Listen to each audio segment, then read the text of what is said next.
I used to spend the night in hotel parking lots. What was I gonna do? I ain't had nowhere to stay, so I lived in the car.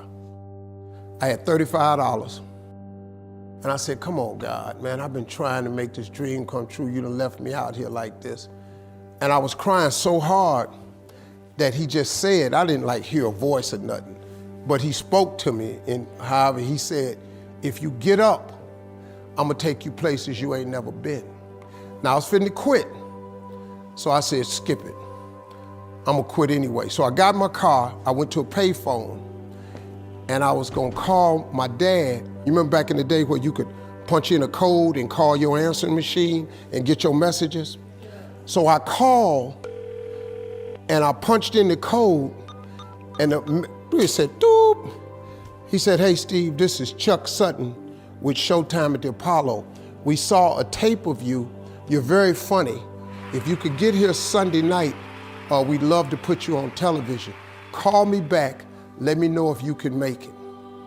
So I hung the phone up, I'm crushed, because my whole dream of being on TV, and I couldn't get to New York. I got $35. How I'm gonna get to New York? I can't make it. So I'm standing there at the phone booth, and tears just coming down my face. I said, God, so that must be a sign for me to go home. Because this it, I ain't even got the money to go to the Apollo. My whole thing, I wanted to be on TV, I couldn't even make the dream come true. This is the most messed up moment. And so I said, man, let me call this dude back and see if he said this Sunday. Because maybe he said next Sunday, and I can hustle up a little bit of money or something. I don't know what I'm gonna do, but let me just call him back. So I called him back. Steve, this is Chuck Sutton, Showtime at the Apollo. We saw a tape of yours. You're very, very funny. Look, we have an opening Sunday night at Showtime at the Apollo. If you can make it, we'd love to put you on TV. I said, it's this Sunday. Before I hit the button, I heard, doop, you have another message. Now, it wasn't there before. So I punched my code in. I listened to the second message. It said, Steve Harvey, this is Tom Sobel from the Comedy Caravan. This was a Thursday. He said, I have a gig in Jacksonville, Florida on Friday night that pays $150. If you can get there Friday night, you'll make $150. So I called him back and I said, hey Tom, did you get a gig away? He said, no, it's still available. He said, can you get there? I said, I'm in Pensacola, Florida. I'm 3.5 hours away. So I drive to Jacksonville, Florida, and that night I made the 150. The club owner said, man, you funnier than the guy we hired. If you stay tomorrow night, I'm gonna give you another $150. So now I got $300 now. So I get on the phone, I call Chuck Sutton. I say, hey man, is the gig still available at Showtime at the Apollo?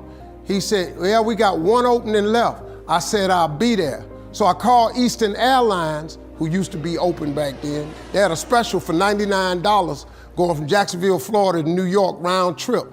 So I parked my car at the airport. I got it.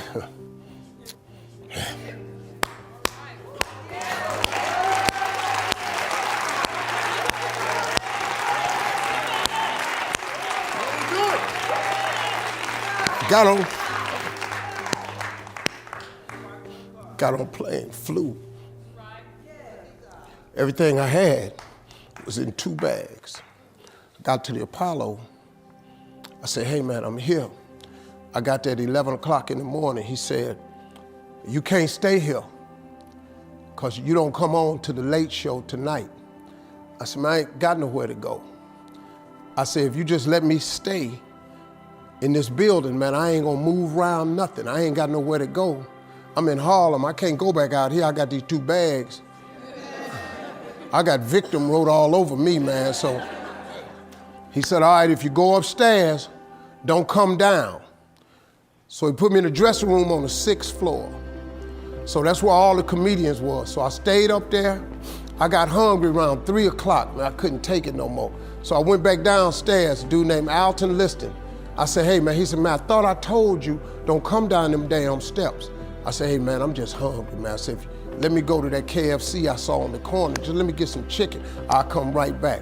He said, man, if you ain't back in 20 minutes, you ain't getting in this building. So I went, bought me some chicken, came back. So the comedians started coming in the building. They started coming up on the 6th floor. So I meet this guy named D.L. Hughley. I introduced myself, he introduced himself. I'm sitting there, another guy come in named Dwayne Johnson. Then this other dude walked in named Jamie Foxx. And I introduced myself. We don't know each other, ain't none of us famous. It's 1991, man. They gave everybody the lineup. I was on the last show of the night. I don't go on to 11 at night. I done had this 4 pieces of chicken. I'm starving, man. That chicken done wore off. I'm nervous, man. I'm about to throw up. D.L. Hughley went downstairs. D.L. Hughley got booed off. Dwayne Johnson got booed off. Jamie Foxx went down there and got booed. They booed Jamie, then Jamie started singing. And then they started clapping. And Jamie had their ass, then he went back to them jokes, and they got his ass. So I'm walking down the steps and I see Jamie sitting on the steps. I said, hey man, hang in there. He said, man, that ain't never happened to me before, man. This is crazy. This Jamie Foxx, man, one of the most talented people in all of comedy. And now, you don't even know how nervous I am, man. I can't even, my breathing is shot because these dudes been booed. So I walk out, I had wrote this joke. Mike Tyson had got in a fight in Harlem with this heavyweight named Mitch Green. Mike Tyson had hit the dude in the eye in the store. Now he was on the news, his eye was swollen. So the joke I wrote was, they was interviewing Mitch Green and he was telling everybody what happened, but his eye took over the interview. And I wrote this joke that his eye started talking and was just, I tell you what happened. The heavyweight champ's fist is coming towards my face. I just said, Lord, Lord, Lord. And I wrote this whole joke about this dude's eyeball talking. And when the punch came, and all this here, the Apollo, man, they went crazy. They lost their mind. I got a standing ovation, man. I walked off stage, man, just started crying. I couldn't believe it. And they paid me. I made $750 for being on TV for one night. I'd never made $750 telling jokes in one night. And so that was my first television appearance. A couple weeks later, Sinbad was the host of the show. He got this job on Different World. And so he quit. And so Mark Curry became the host. And then Mark Curry got hanging with Mr. Cooper and he quit. And they came to me and said, would you come back to New York and host amateur night for us to just try you out? Oh, ain't no problem. And so I went to New York, I hosted amateur night and I was killing. But every time we went to commercial break, I was supposed to let the warm-up act take over like Ruben does. But I knew not to let the warm-up act do that because he would change the attitude of the crowd because the Apollo was a wild place. So I stayed out there. I did the warm-up and the hosting. And I created a bond with that audience. And that's how I got on TV. It was my very first TV show. I hosted Showtime at the Apollo. I ended up being the longest running host in the history of Showtime Apollo. I did that show for 8 years. Nobody ever did it for 8 years. And that was my turn back moment. See, in your life, everybody has a turn back moment. You have a moment where you could go forward or you can give up. But the thing you have to keep in mind before you give up is that if you give up, the guarantee is it will never happen. That's the guarantee of quitting, that it will never happen no way under the sun. The only way the possibility remains that it can happen is if you never give up no matter what. Because God is always coming. He's never too late. At your worst moment, look man, when they told me I had to be in New York, I saw no way I could get there.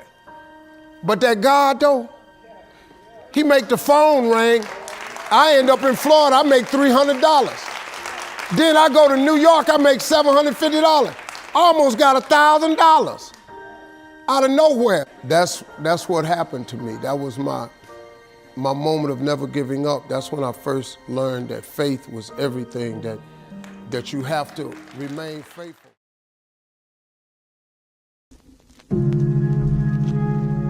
It's an urge. Truth be told, every champion has felt it.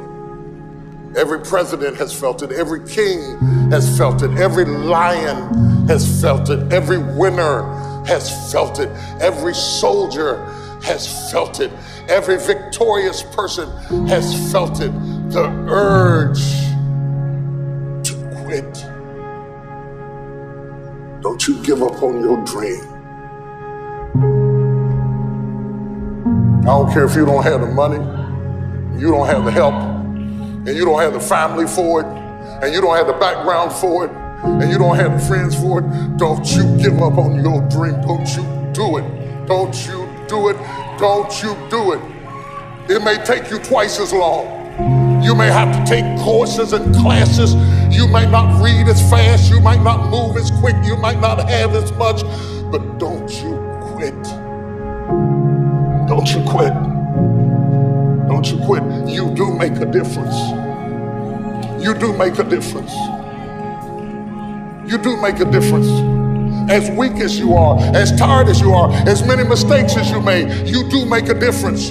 There is something they would lose if you were not there. There was something that they would miss if you were not there. You do make a difference. You do make a difference. You do make a difference. Keep hopping. It's for people that are trying to hop their way back home. Come hell or high water, doing the best they can with what they got. That's who we are, doing the best we can with what we got. And we may not break any ribbons and we may not get any trophies, but if we can learn how to hang on in there, we'll be all right. I will not lie to you, I feel like going on. But I have seen days I did not want to get out of bed, didn't want to put on clothes, and didn't even feel like brushing my teeth. I've seen days so dark that I just want to keep driving, and I didn't even care where I ended up or what you called me. They came, and they passed, and they came to pass. I kept the faith. I kept it. I lost a lot of stuff. I lost a lot of friends. I lost a lot of strength. I lost a lot of courage. I lost a lot of time. I lost a lot of money, but I kept down on my knees. I was still believing. Broke, I was believing. Lonely, I was believing. Betrayed, I was. If you lose a job, keep the faith. If you lose a spouse, keep the faith. If you bury your child, keep the faith. If you have to downsize, keep the faith. If you have to move in with your mama, keep the faith. If you're at your wit's end, keep the faith. If you have to catch the bus, keep the faith. If you have to dumb, keep the faith. If you get sick, keep the faith. If you lose your kidneys, keep the faith. If you got heart trouble, keep the faith. You might not get a new heart, but you gotta keep your faith.